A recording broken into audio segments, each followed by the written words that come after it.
Hey guys and gals, Todd from Lowbrow Customs again here. Today we're going to show you how to install a Dynatek 2000i ignition system.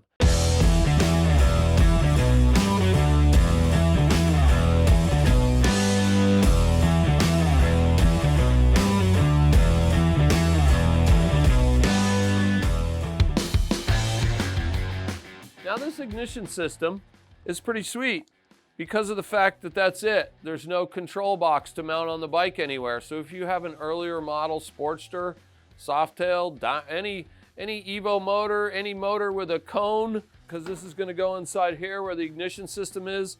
This is a self-contained ignition system. This bike is already going to have a similar system because it's an 03. But let's just say you have an earlier Sportster, it's 10, 20 years old and your ignition has failed.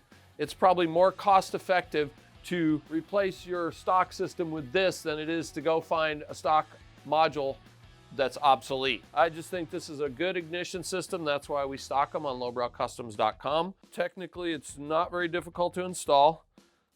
And hopefully by the time we get to the end of the video, you will feel confident that you can do this yourself in your own garage and you don't need to take your bike to the shop to install something like this. I know a lot of people get scared by motorcycle electricity. It's really not that difficult if you break things down to what they are. Wow, look at that.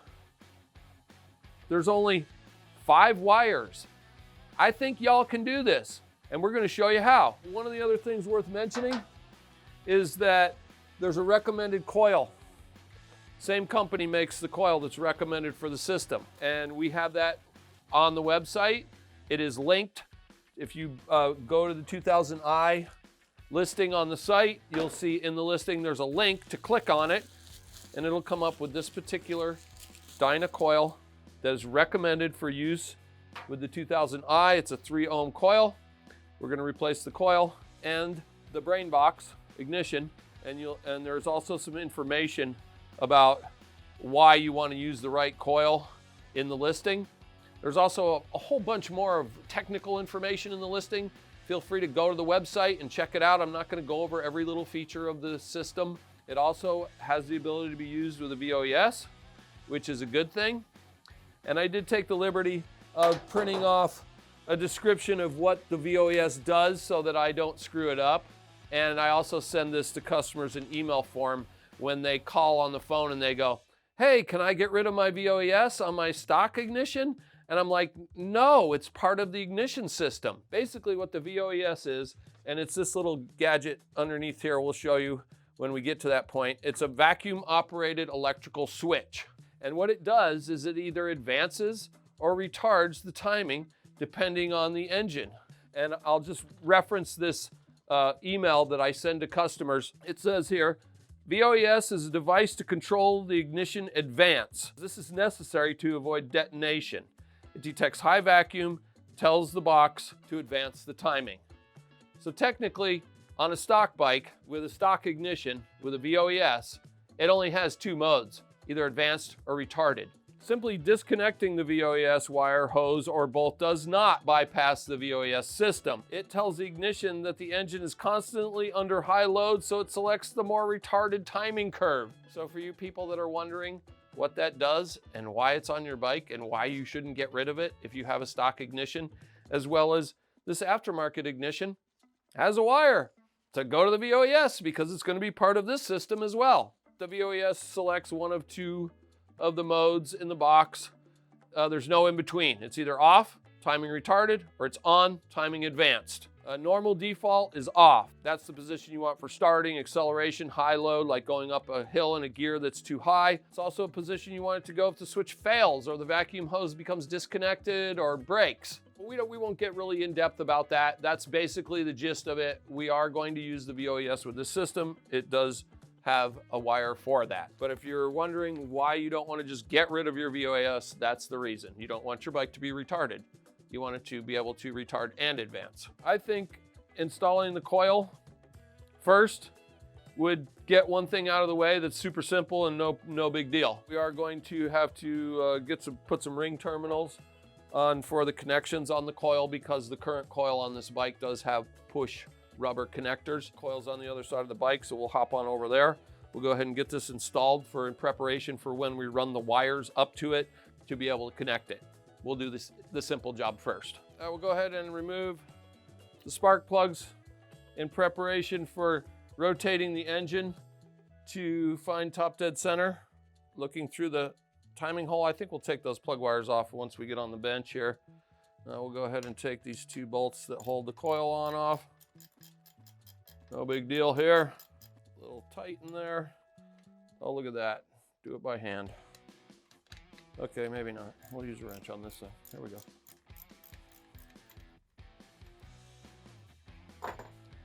And your coil on a stock bike is likely to be tucked up under here. It's a little bit different arrangement, but I'm sure you can figure it out. It's just a coil.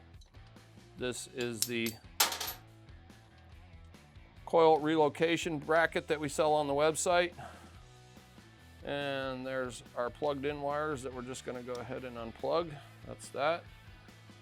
And let's see if we can get these off of here without any major difficulties so that we can go ahead and reuse these plug wires because, oh, that one came out, no problemo.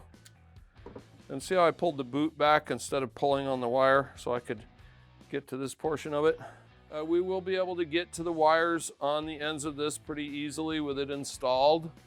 They'll be completely exposed. It's not like they're on the back side where it'd be easier to plug it in. So we'll go ahead and put the coil on.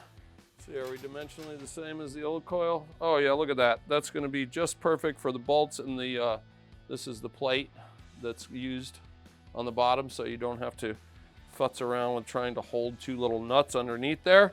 Let's get her on there.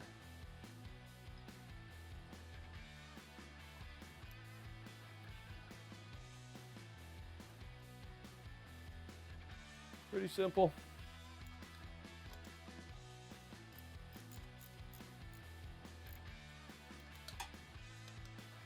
Don't over tighten it.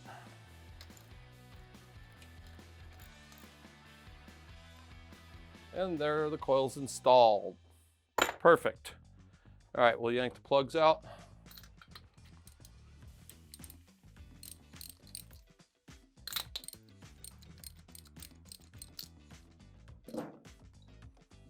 Because we are going to be rotating the engine using the back wheel with it in gear to find the timing mark on the flywheel.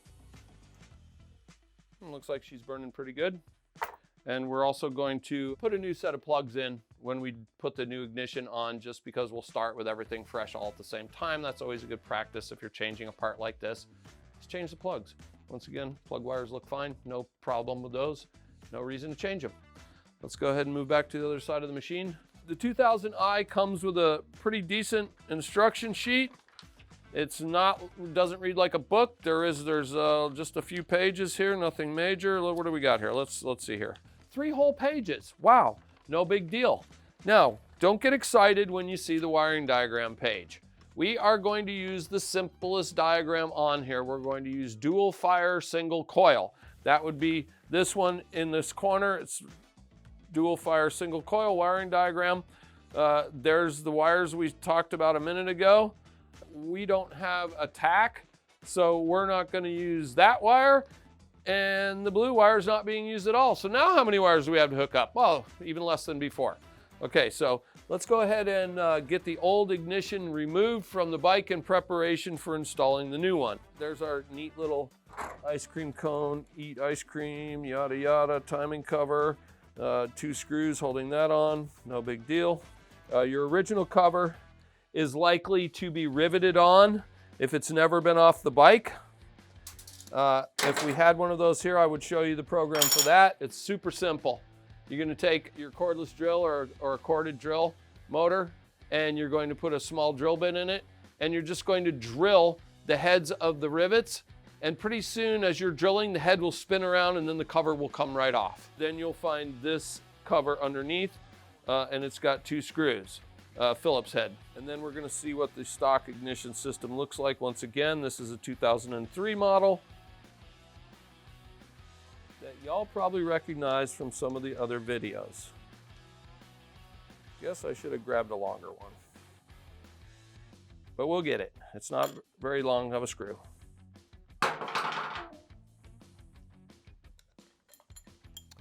And there is the stock ignition system on this year model.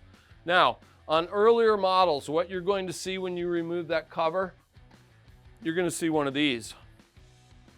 This is a pickup. You can see it has a slot on the back of it, and when we remove this, you'll see there's a cup underneath there. We'll see that in a second here when we take that off. And basically this is a pickup, and it's wired, goes through the cover and goes to a plug underneath. And if you have this style, this system is also perfectly good for this. And then you're gonna find ICM, ignition control module, probably under your seat or your side cover, depending on if it's a Sportster. If it's like a Softail, it's also under the seat. But if you see this instead of that, don't be alarmed, it'll still work. And then another tip for you, if you are experiencing ignition issues and you drill the 2 rivets out of your stock cover and take the next cover off and look at this, if you see goober potting material where the wires connect to this kind of oozing going down the plate in making a mess, that's a pretty good sign that you've located the source of the problem. We do have these as a replacement part if you're not planning on changing your whole system. But if you have a total failure or you're just looking to upgrade your system, the 2000i is for you.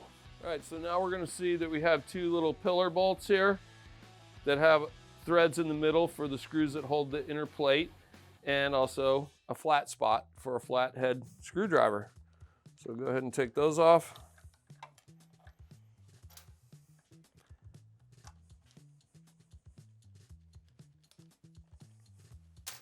And now this piece will be free, but we have to pull the wires through this way.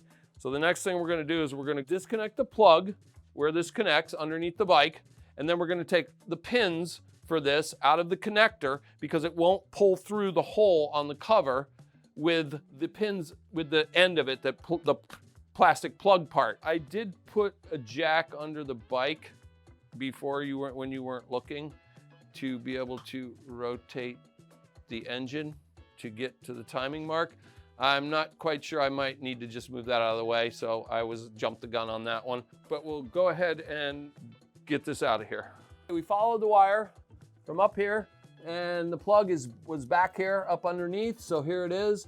You're gonna see a tab, and you're gonna depress the tab and pull the plug apart, okay? And here's the wires we're gonna be removing. And then there's a keeper in the middle here, that little green chinga that we're gonna just use a pick to pry it out of there. And we'll just pop the green chinga out like so. Okay, so this is a Dooch connector. And this is one of the easiest ones Harley used. There's just a little tang inside there that you depress while you're pulling on the wire. If we had a little more room to work here and it wasn't so damn greasy, we'll go ahead and take this one because it seems to have a lot of slack.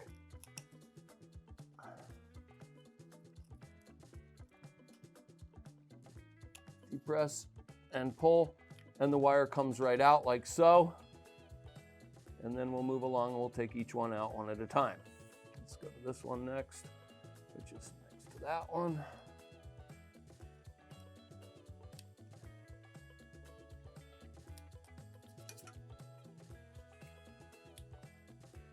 It's a little easier if you're not down on the floor underneath the motorcycle.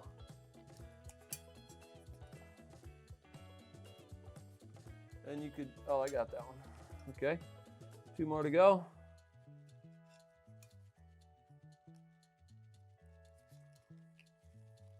And the last one. And we'll show you a close-up of how this works here.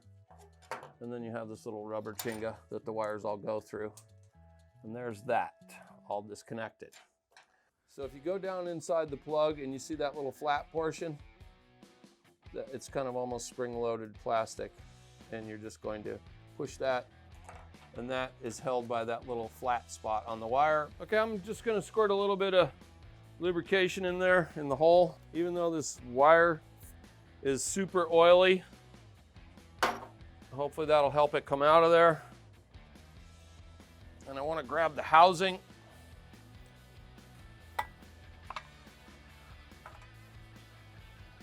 All right, so I pulled the wire all the way back the other way because it just did not want to come out. And what I'm doing now is I'm putting a slice in the housing, and I'm gonna, because I could plainly see where it got caught. And I'm trying to be careful to not cut these wires because technically this unit on here is still working. So now I've got it to that point. I think a pair of scissors would be in. I had some side cutters there to cut this back and kind of trim it off. And all right, let's see. Yeah, it was just completely bunching up on that because once again, there's one too many wires in the hole, Harley-Davidson. Oh goodness, now my housing is so far down in the hole.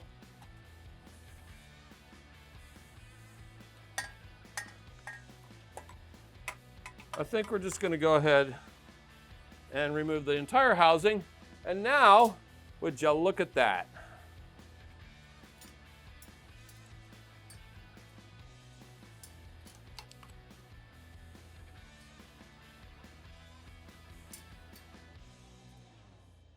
And there she is. This just shows you every job doesn't always go perfectly smooth in the lowbrow garage here, the lowbrow workshop. Some things are a pain in the butt and you just gotta get her done. Okay, now that we've got the original ignition module removed for the motorcycle, I'd like you to take notice of this little cup in here that's attached to the end of the camshaft. As the engine's rotating, the cup spins around and there's two windows on there. As the window passes the point on the ignition right there, that's when it tells the ignition to send some fire to the spark plugs. Pretty simple. It's a Hall effect sensor. There's the cup. Notice the color on the cup. It is gold colored. There is an installation note I would like to read to you that's kind of important. 2000i requires gold colored timing rotor used on 83 and later Evo. Harley part number 32402-83. Earlier silver colored cup will not work properly. Bikes originally equipped with points except distributor or early electronic ignition will accept the later model cup without any modification. Now, we're not going to take the cup off the cam, but if we did, on the back side of it, there's like the metal is pressed like this, like kind of a notch. And when you put the cup on, there's a slot on the cam and you just turn it till that piece on the back of the cup goes into the slot on the cam, and that indicates where the windows will end up when it's tightened down. Obviously, if you just crammed it on there and tightened it down in the wrong place, it's gonna be out of time. Won't fire at the right time. So the next thing we're gonna do is we're gonna go ahead and see how much fun it's gonna be to put the new wires in. It might go smoothly because they're nice and clean and smooth, and we'll just see what happens. Let's go ahead and give it a shot.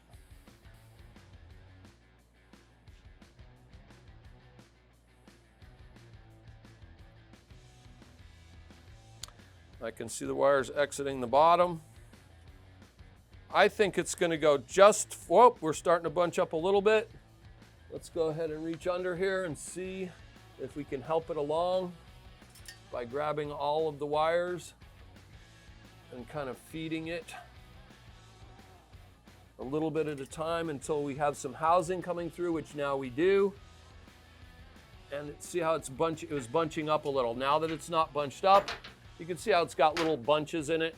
So it's a good idea to kind of work both ends. Oh, now it's going real nice. Oh, would you look at that? Oh, goodness gracious. And we are gonna be wires exiting the bottom. It's kind of weird how the printing is like that. And that's that. Now the new module is installed in the cover. We can go ahead and reinstall the pillar bolts lightly. We're not going to tighten them down because we're going to be we're going to static time it. It has a red light, and we'll read the instructions here when we get to that point after we get the wires hooked up, and we'll show you static timing the ignition to make the bike start and run. And then it's always advisable anytime you've installed a new ignition or replaced your original ignition, say you had the cam cover off to put new cams in, that you check the ignition timing with a standard automotive timing light. I know it's not the most fun job in the world. It actually kind of really sucks. And I'll tell you why. Once again, we're just going to tighten these down until they get to the plate where we can still, that's a little bit too tight on that one, maybe this one. We can still turn that, okay? Now the reason doing the timing with the timing light is so much fun is because we'll go ahead and take the plug out. All early model Harleys are going to have this little plug in the crankcase. Takes this very large 3/8 Allen wrench. You could use a socket if you so desire. I took the liberty of breaking it free and banging my hand in the air cleaner when you off camera so we wouldn't struggle. So it is loose. We're just going to go ahead and remove that plug.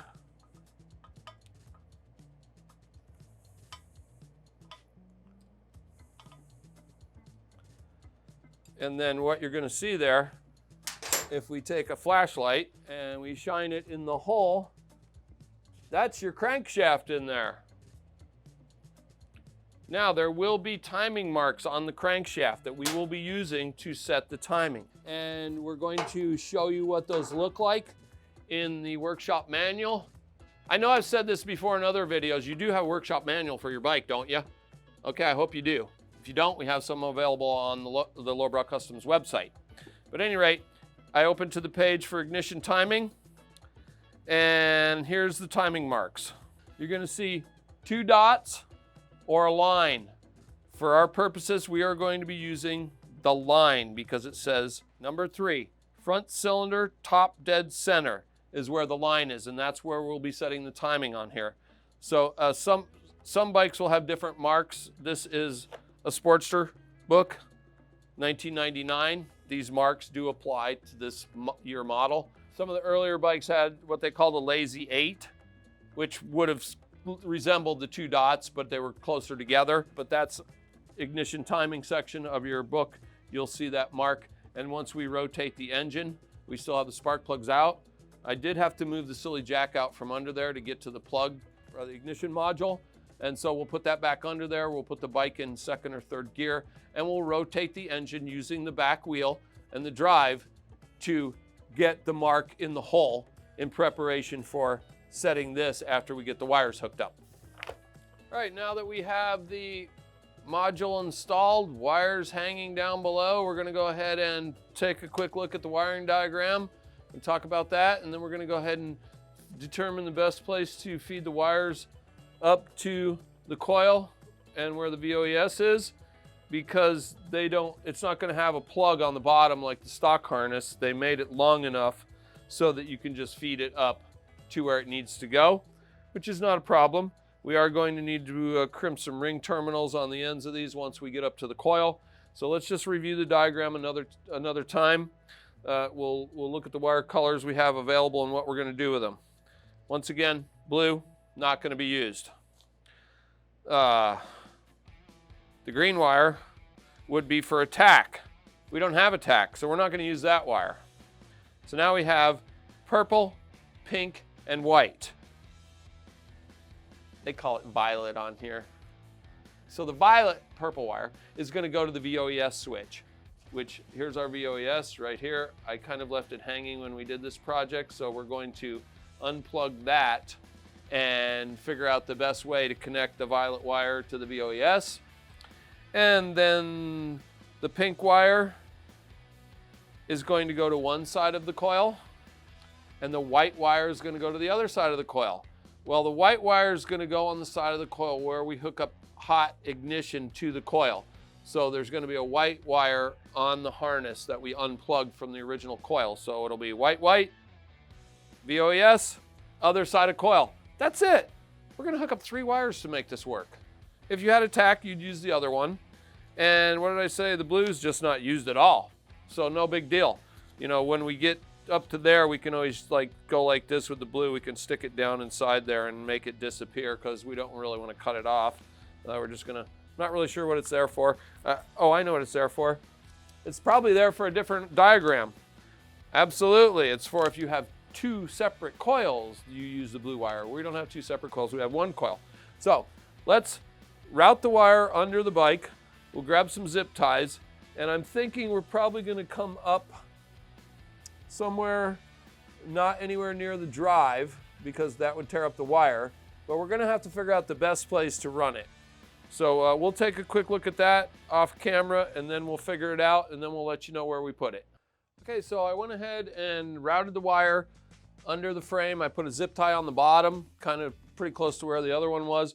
And then I ran it that way and came up the other side and bundled it to the existing wire bundle. Right now, all my wires are exited at the coil. So we'll go ahead and move back to the other side of the bike and get the wires terminated. Okay, in order to get the timing mark on the flywheel in the line into the hole on the crankcase, we have the back wheel jacked up and we're going to put it in high gear. Just clicking the transmission over here. We need to find top dead center, compression stroke, front cylinder. So we're gonna know we're at top dead center because after I'll show you what I'm gonna do next, then we're gonna go to the other side after it's coming up on compression. But in order to find compression, the easiest way to do it is just put your finger over the hole, it's in gear, and bump the wheel. And when it comes up on compression,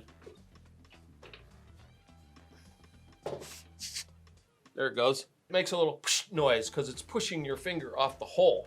Now, right now, the piston's coming up. So that means that we're on our way up to top dead center. We're not there yet. And then we can go to the other side and we'll bump the wheel until we see the timing mark in the hole. All right, so now we know we're coming up. We're just gonna keep bumping it. There's the dots. If you want to look in the hole, you can see the dots. And then the line should be coming up right after them. And you're just bumping it, bumping it. And there's the line. And then once we move the camera out of the way, I'll go directly in front of here and I'll bump either forward or backwards to get the line perfectly centered in the hole. So now we know we'll be at top dead center, compression stroke, front cylinder, as the instructions say to do for doing the static timing. As I said, I routed the wires up to here. You know, since I wasn't using either one of these, I really wasn't able to stuff them back into the wire after I had it zip tied on. And so I just snipped them off and left a little bit showing just because I could. Actually, I think what I want to do next is I want to go ahead and maybe just put a piece of electrical tape on the end of the wire. Just give it a couple of wraps here, just to make it tidy. And maybe one more little piece on there. Okay, so once again, purple wire is going to go to the VOES. So I'll just stick that through there for right now until we figure out the length we want on it. And let's see, I think we'll run, oh wait, we got to check and see which one of these two wires that used to go to the coil are going to be hot with the key on, because instructions for this show a white wire. Well, that one's white and pink, and this one's white with a black tracer. But we're just going to verify it real quick. I've got a light tester here just to make sure we don't terminate the wrong wire, and then we'll have to redo it. So we'll go ahead and we'll put that on there. We'll turn our key on and we'll check for power. Nothing on that one. There she is. Okay, so then we'll verify. Okay, so this wire is going to go to this side of the coil with the white wire, and the pink one's going to go to the other side of the coil. Once again, purple to the VOES. So we don't really need this wire. I'm not really going to cut it off or anything. I'm just going to stick it up under there. It's not a big deal. This one is going to get cut off because we need to put a ring terminal on it. And we're done with that. The kit comes with a bag of doodads here. There's some nice looking terminals in there that look like they'll work just fine for what we're doing here. Boy, those are some real sharp scissors I got there. So I'm going to be using the 3 ring terminals, one for this one, one for this one, and one for this one. Now, I think I'm also maybe going to look at my toolbox and see if I have any of this single wire conduit, so I can run a piece of that from here around to here so it looks a little cleaner, so I don't have a white wire hanging out right by the top of the engine. And I'm also going to, I have some shrink wrap here, and so with a terminal like this that's just bare naked, I always like to put a piece of shrink wrap on the wire first and then crimp it and then do the shrink wrap. That'll make for a nice tidy installation. We're going to need 2 pieces of shrink wrap. We're going to shrink wrap this one and this one. This one, let's just shrink wrap all 3. We got some here, no problem. We don't need it to be that long. So we'll cut 3 pieces in preparation that job. So there's our 3 terminals, our 3 pieces of shrink wrap. We've got some crimpers and some wire strippers. Since we know this is going to be going here, it's actually, the length is pretty good. So we're just gonna cut that one off. Cut the end off of this one. Oh, I hate doing that kind of stuff, but hey, we have to do it. And then we have some insulation here that we have to remove, and we can just do that with a razor blade. We'll carefully cut this, but not cut into the wire. There she goes. Okay. Oh, that was a little short piece. We could have pulled the whole thing off and cut it, but no big deal. I didn't know if it was up into the harness or not. There we go. So there's that. Okay. When we're using shrink wrap, make sure you put that on the wire first, because you can't get it on there after the ring terminal is crimped. Okay, so go ahead and strip a little bit off of there for the ring terminal. There's that. And we'll go ahead and crimp this on here. So again, our shrink wrap is on there first. And I've folded one side of the crimp. Now I'm going to do the other side. I always like to do it that way. I think it makes for a better crimp. And there's a nice crimp on that. We'll pull that over there.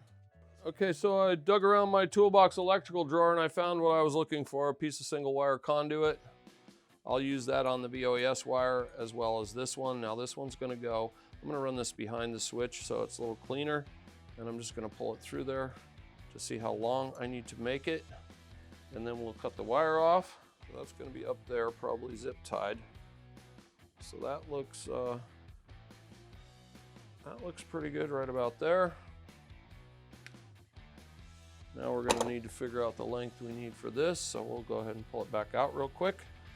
We'll put a piece of this on here, make it a little tighter. Then we have to figure out where it's at in there.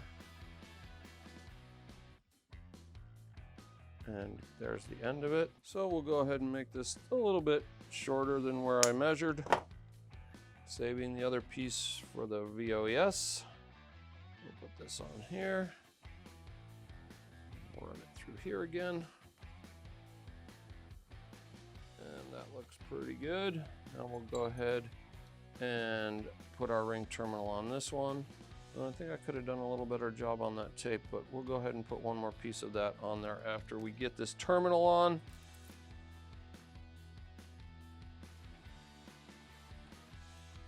And don't forget your shrink wrap. And I always like to just put the connector in the pliers where the part that crimps it is, like so, and then just hold it up to it.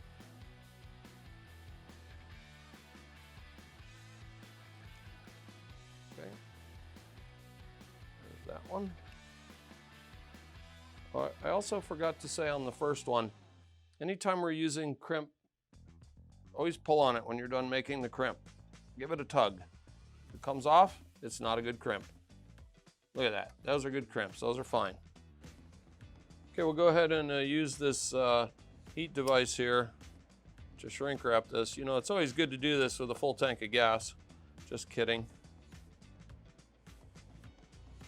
It'll be okay. We'll be all right. And there, see how nice and clean that looks? Okay, so this one's going to run behind here. And these two are going to get terminated to there, so we might as well go ahead and end those now.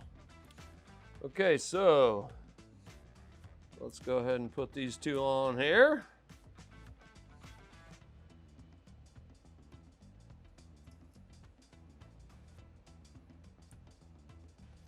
It's nice how the nut they gave you for the coil has a built-in star washer to keep it from loosening.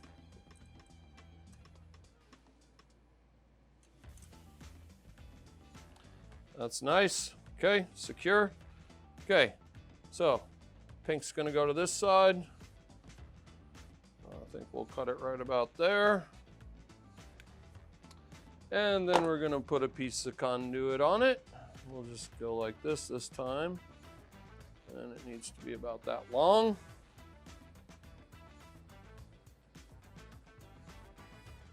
Oh, she could have been a little longer. Let's see what we got left here.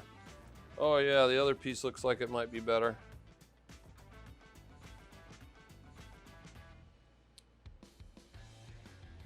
Definitely better. Shrink wrap. Strippers. Oh, I just said strippers.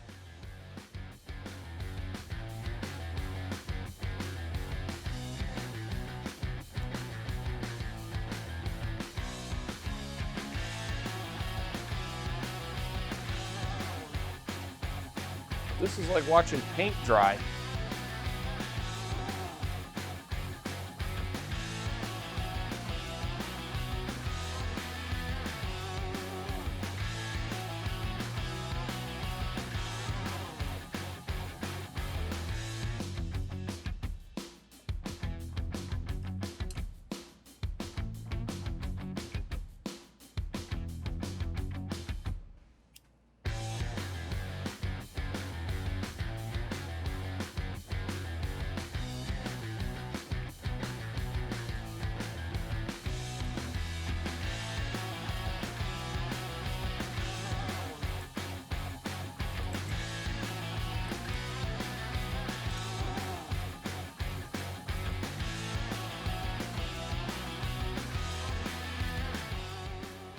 All right, I've made the executive decision to go ahead and take the back tank bolt off, loosen the front one, lift the tank up to get to the VOES plug. It's just gonna probably save time because it's really kind of under there where I just can't really get to it. So let's see what happens here. So I jacked up the tank, pulled the VOES out from under there. Here's the plug. I took this apart and pulled the purple wire out because this is coming from the original harness. But if you looked at the wires going to the VOES, they were both black. So we had to determine which one was purple, which we know it's this side. So what we're gonna do is we're just gonna go ahead and cut this one off, connect the purple wire from the new ignition to this one, and we'll be good. Oh, make sure we leave enough room to work. That's not much, but I think we'll be okay. The kit came with this spade connection. We'll go ahead and use that on the VOES.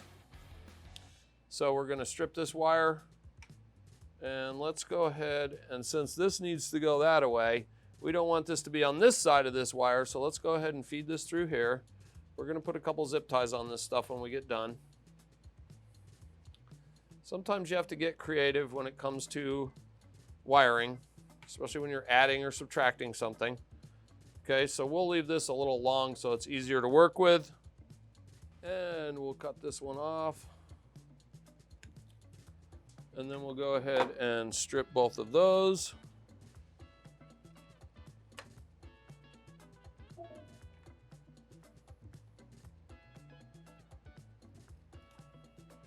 And then all we have left to do is put the connectors on there.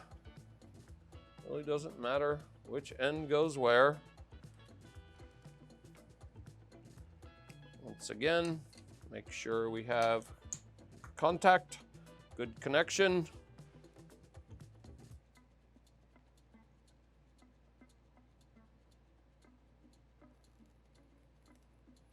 And when using these type of connectors, always make sure you push the wire far enough in so it's getting to where the actual crimp is going to be.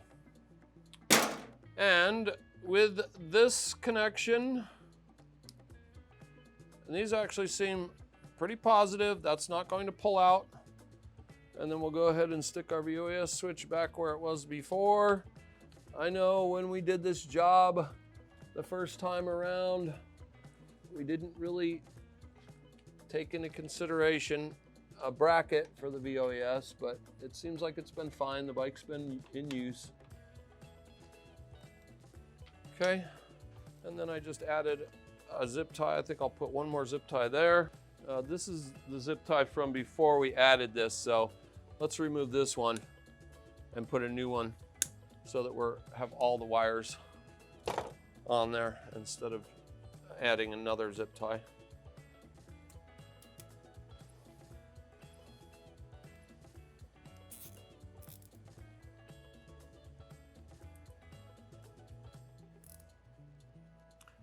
And we'll cut those off.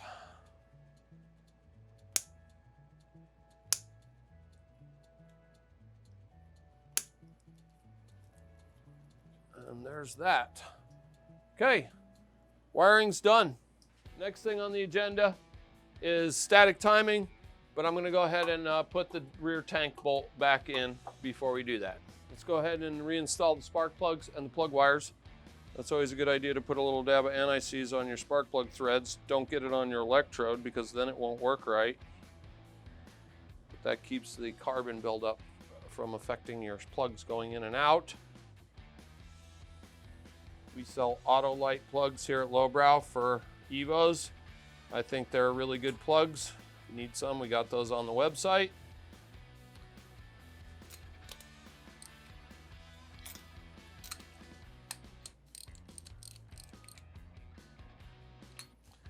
And the plug wires.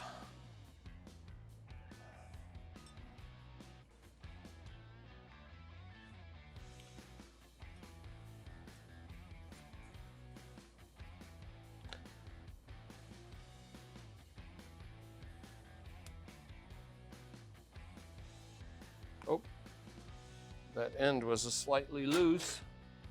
We'll just give it a little, check this one. Okay.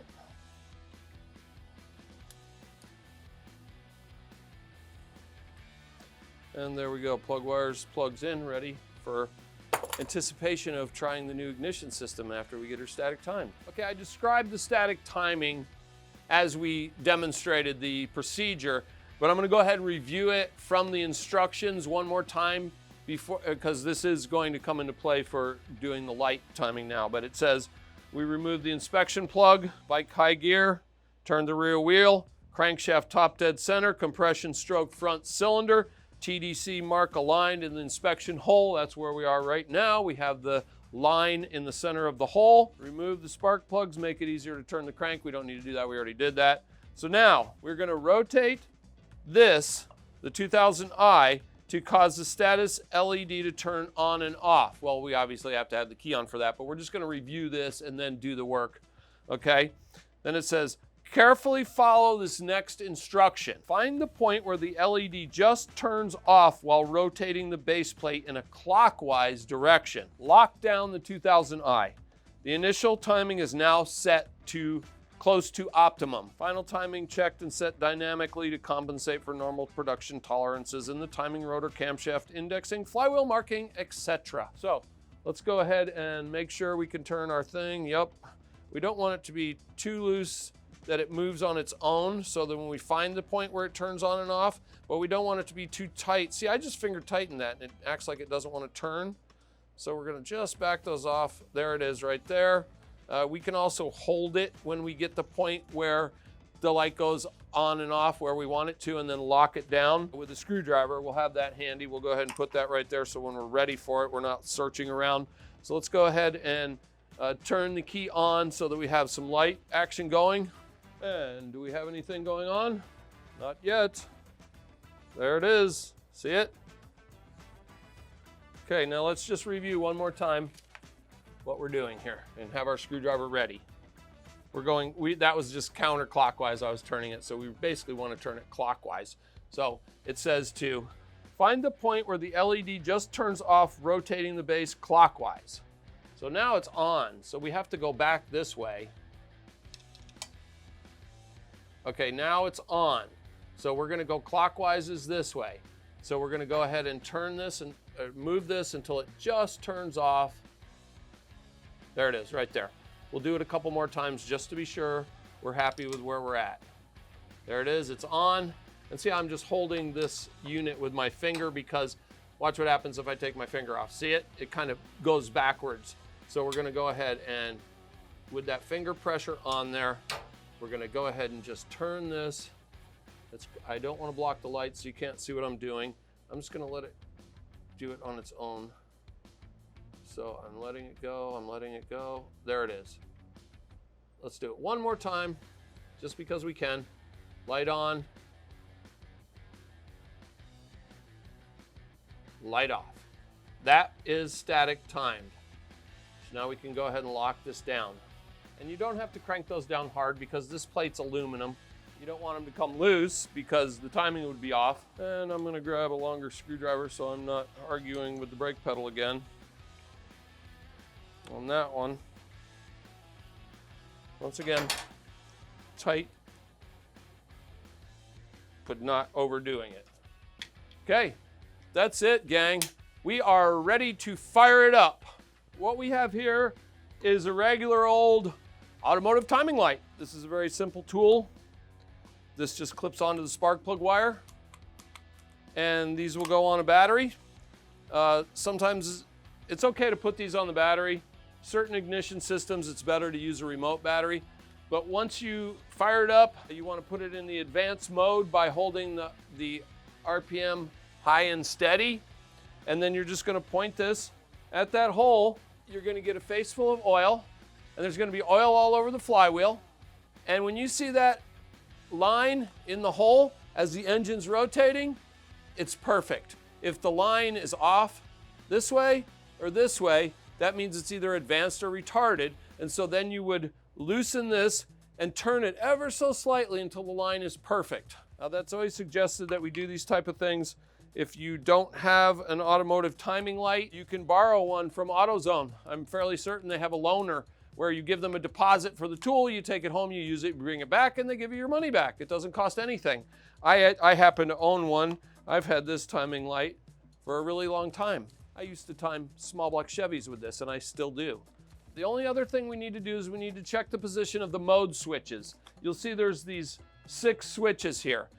Most of them are used for like high performance engines where you can set your rev limit to a higher because you want to be able to go not hit the rev limiter as you're racing down the road, having a good old time on the racetrack or whatever the case may be. It says here, 6 mode switches allow you to configure the ignition for your engine build and riding style. Stick the enclosed switch position label on the inside of the cam cover for future reference. Well, it came with this little sticker. I'm not quite sure how they think we're going to stick this in the cam cover. That's kind of silly. I would say stick it on your toolbox or something, someplace in your garage, or maybe even you could stick it to the directions. So, and then keep the directions so you always have this little thing here. So, VOES is switch 1. For normal, we want the switch off. So we're gonna go ahead and look at the switch and see where it's at now. You're gonna need like a tiny, tiny screwdriver, like this one has been modified, and this will work for moving the little switches on the dash pot. Being how I'm kind of old and you see I wear reading glasses, it's doubtful I'm gonna be able to even see what's on and off on there. So let me grab my magnifying glass. All right, so all you older mechanics like me that have reading glasses, this is a handy little tool for tiny little things like this. They couldn't have made it any smaller if they tried. Obviously, it has to be compact to fit under the cover. So we have this chinga, and we'll go ahead and we'll check it out. And okay, it says there's a giant on that way, but you can also see a tiny little on. I just wanted to verify that the switches were in the off position. So if I need to turn any of them on, I'll know what I'm doing. So right now, the number 1 switch, according to the little chart here, is the VOES, and it says for normal operation, off. We have it off. That's great. Advanced curve 1, 2, 3, 4 is switch 2 and 3. Let's see what the directions say about that. Switch 2, curve brings up advanced earliest to the highest final value, most aggressive. Well, we do have some cams and pistons in this engine. So let's see if there's something else that makes better sense. Switch 2, we have off, on. Oh, so basically, switch 2 and switch 3 are going to be off, off, on, off, on, or on, on. So let's look through the 4 curves, ignition timing curves that we have, and pick one and then set